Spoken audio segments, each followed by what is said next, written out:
This episode is brought to you by TheGurantors. Chasing down residents who don't pay their rent is taxing enough. Did you know you could offset the risk of renter default? Meet the Guarantors. They'll requalify your applicants and insure their rent. If the resident doesn't pay, you still get paid. Visit theguarantors.com/multifamily today. Are you in the calm before the storm? Or are you in the eye of the hurricane? You've sort of endured this first part of the hurricane, and now you're in the eye of the hurricane, and you have another storm front coming at you fairly rapidly. I want you to use that as a metaphor for a second. So we're going to do a little exercise. And if you're driving right now, please don't close your eyes. But even though I'm saying close your eyes, I cannot be held responsible for that. Somebody crashing because I said close your eyes.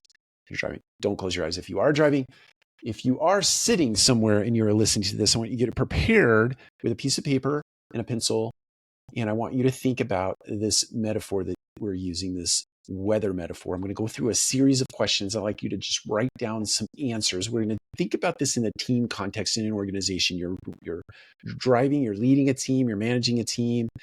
It's in the property management space. We've just endured what is really probably the first wave of storm that is making its way through the multifamily space. That is rising interest rates, rising costs of goods and services on that side of the P&L statement. And now we're in the eye of the hurricane, if we're using that as the metaphor. And we have this other storm front coming toward us. Some of us will be exposed to, others will not, but some of us will be exposed to the fact that we put our properties and assets in levered debt positions that are not favorable to us, potentially in even surviving in this business, but others that will have to endure that in a very difficult and painful way. So here we are in the eye of the hurricane. Hopefully we've set up the context and we're using the metaphor in the right way. So here it is. Close your eyes, and or if you're driving, don't close your eyes and don't have a pen and paper in your hand. Listen to this later. But here are the questions. Who are you in the storm? Who are you in the storm? Remember, this is in a business context. This is the multifamily space. We've just endured this big first wave of the storm. We're in the eye of the hurricane. And who are you? What seat are you sitting in right now? The second question is, what would be of support to you during this time? What do you need personally? Whatever seat you're sitting in, what do you need personally? Is it something outside of the business, something in the business? What do you need? The third thing is, what does your team need? Your team has just endured this massive storm, even potential big changes in your organization. And now they're sitting in the eye of the storm, ready for this next thing to come.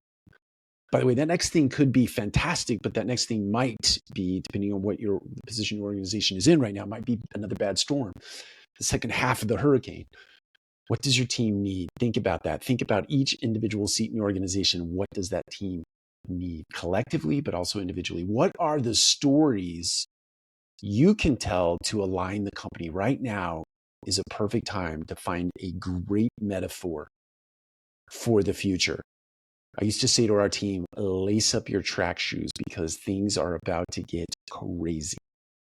The growth in our organization is about to be off the charts. Lace up your track shoes. If you don't own track shoes, go to the store and buy some because you need them. You're going to need them. But in fact, buy a couple pair because you're going to wear them out very quickly.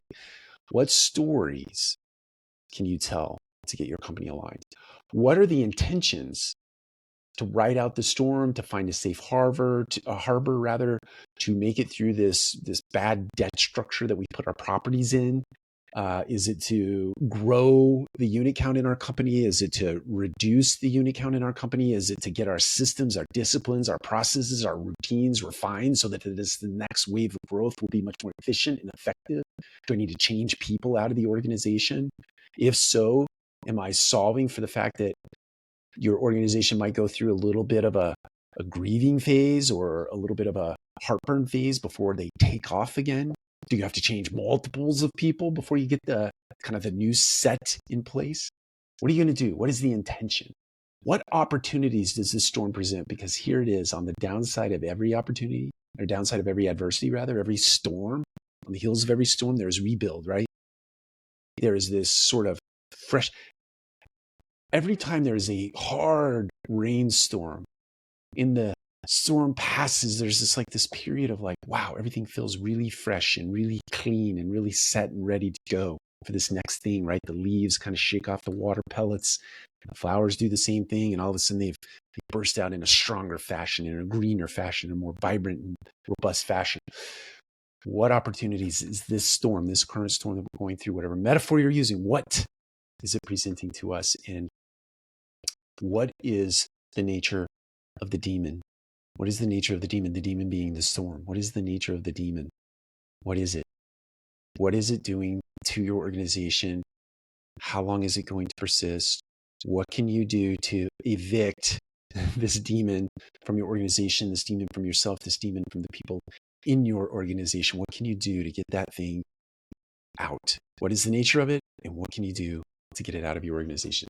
Hopefully you took that exercise seriously, put yourself in the metaphor, state of the metaphor, so you have context, you walk through the questions.